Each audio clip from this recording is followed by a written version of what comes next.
Subscribe કરો એ હૈ news India ચેનલને, પછી યુટ્યુબ એપ પર બેલ આઇકોનનું બટન દબાવો અને નિહાળો એ હૈ ન્યૂઝ ઇન્ડિયા ચેનલ.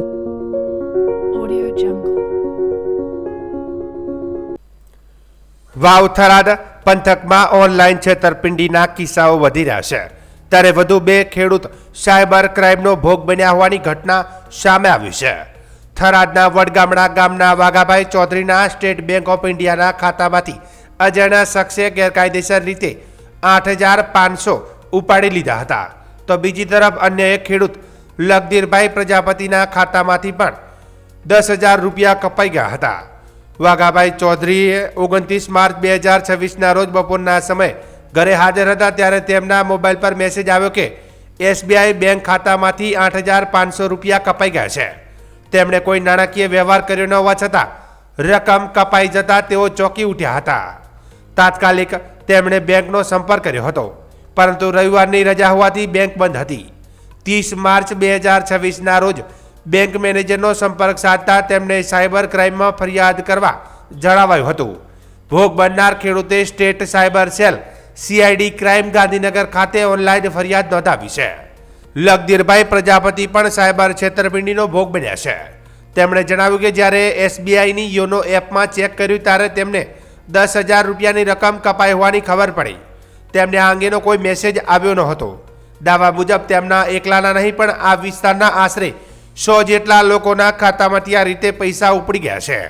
જ્યારે તેઓએ બેંકમાં તપાસ કરી ત્યારે બેંક અધિકારીઓએ જણાવ્યું કે આ પ્રકારના ફ્રોડ અત્યારે ચાલી રહ્યા છે અને ઘણા લોકો તેના શિકાર બન્યા છે.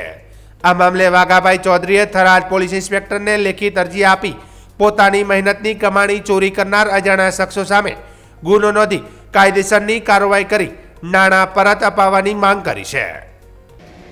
મારા પૈસા 10,000 રૂપિયા ઉપડી ગયા છે.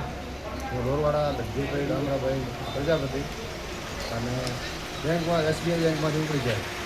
કઈ રીતે ઉપડ્યા એ મને કોઈ ખબર જ નથી. ઉપડી જાય મેસેજ કોઈ આવ્યો નથી સાહેબ, અને એવા 100 લોકોના ઉપડ્યા, મારા એકના નથી ઉપડ્યા. તમને ખબર કઈ રીતે પડી? મને ખબર પડી, હું યોનો વાપરું છું એટલે યોનો મેં જોયું એટલે 10,000ની મેં એન્ટ્રી હતી, ઉપડેલા 10,000 ઉપડી ગયા. શું કીધું બેંકના અધિકારીઓ? હે, બેંકવાળા શું કહે? બેંકવાળા કે એવું ફ્રોડ ચાલે છે, એટલે કે પૈસા ઘણા ભૈયાને ઉપડી જાય. વાવ થરાદ વિસ્તારમાં ફરી એકવાર રાજકીય ગરમાવો જોવા મળી રહ્યો છે. સ્થાનિક સ્વરાજ્યની ચૂંટણીઓ પહેલા ભાજપે પોતાની સ્થિતિ વધુ મજબૂત બનાવતા પ્રવેશોત્સવ પર્વની શરૂઆત કરી છે.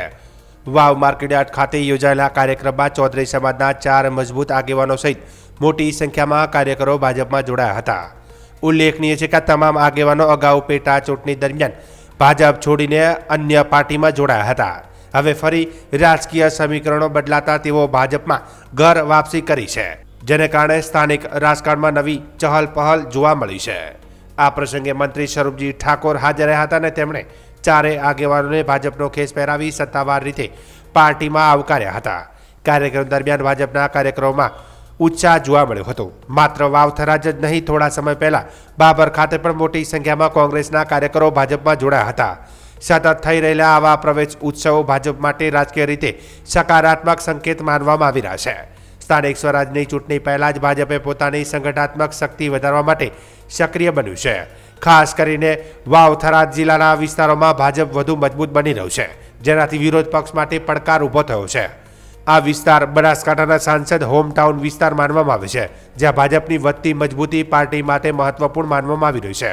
આવનારા સમયમાં રાજકીય પરિવર્તનનો ચૂંટણીના પરિણામો પર કેવી અસર કરશે, જે જોવું રસપ્રદ રહેશે. વડાપ્રધાન નરેન્દ્ર મોદી 31 માર્ચ 2026ના રોજ ગુજરાતની મહત્વપૂર્ણ મુલાકાતે આવી રહ્યા છે.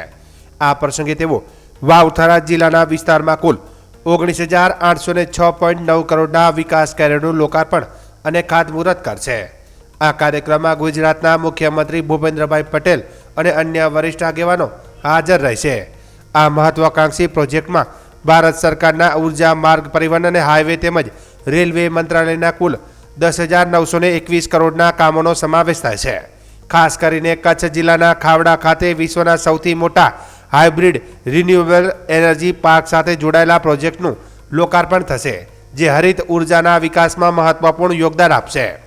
માર્ગ અને હાઈવે ક્ષેત્રે ઈડર બડોલી ફોરલેન બાયપાસ અને ધોળાવીરા સાતલપુર માર્ગ જેવા પ્રોજેક્ટના ખાતમુહૂર્ત કરવામાં આવશે.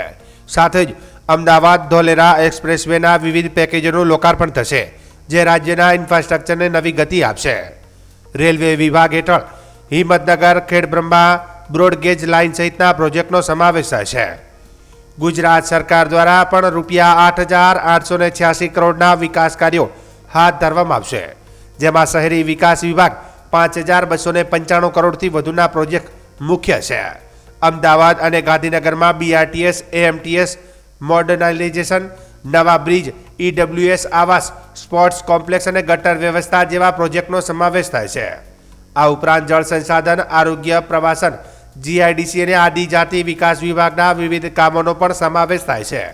ખાસ નોંધનીય છે કે પ્રધાનમંત્રી આવાસ યોજના ગ્રામીણ હેઠળ રાજ્યના 34 જિલ્લાઓમાં 38,949 લાભાર્થીઓને ગૃહ પ્રવેશ કરાવવામાં આવશે.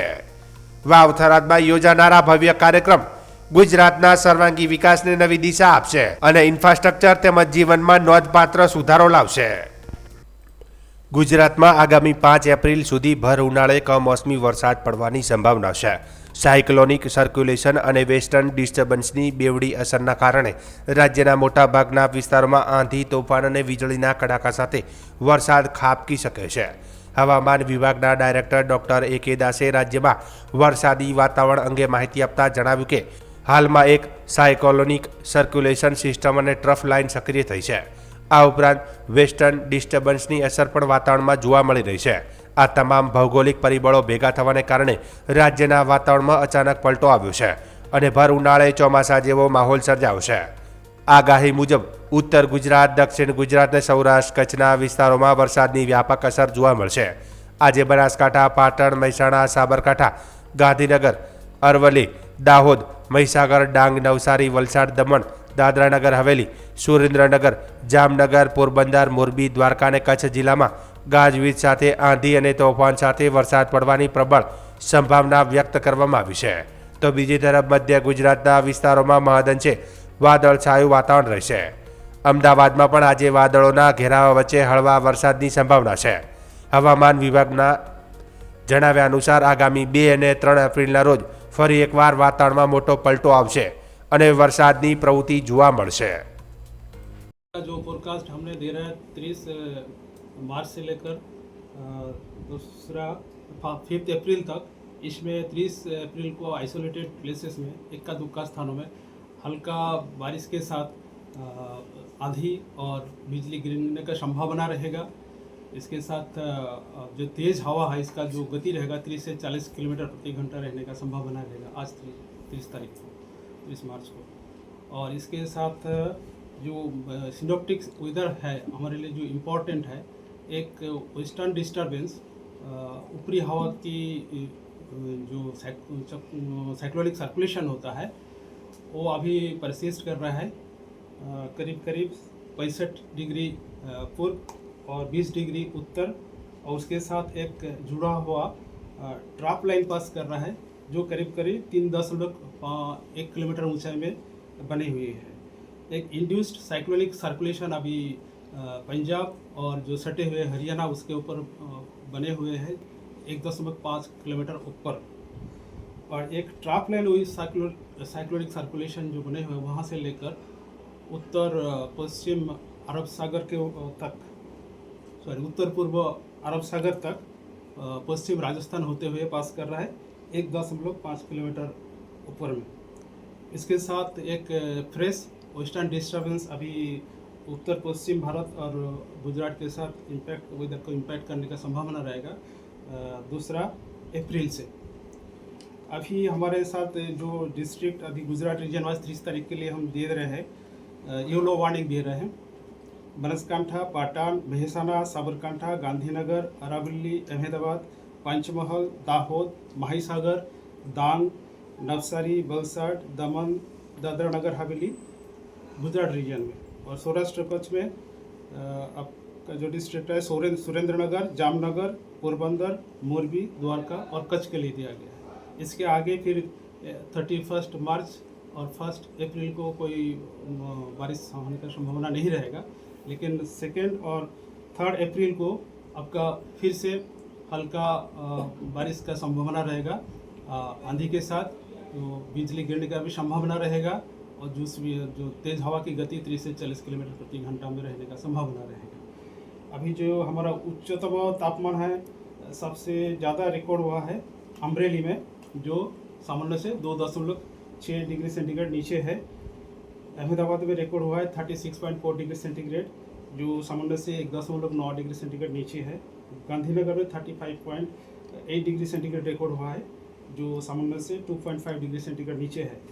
अभी जो उच्चतम तापमान का जो फोरकास्ट दिया गया है, इसमें अगले 3 दिन तक ग्रेजुअल फॉल रहेगा 2 से 3 डिग्री सेंटीग्रेड, और जो उच्चतम तापमान रहने का संभावना, जो लघुतम तापमान है इसमें कोई बड़ा बदलाव नहीं रहेगा। अहमदाबाद के लिए आज का जो पूर्वानुमान है इसमें पार्टली क्लाउडी स्काई रहेगा, और जो उच्चतम तापमान है 37 डिग्री सेंटीग्रेड और लघुतम तापमान जो है 26 डिग्री सेंटीग्रेड आसपास रहने का संभावना है।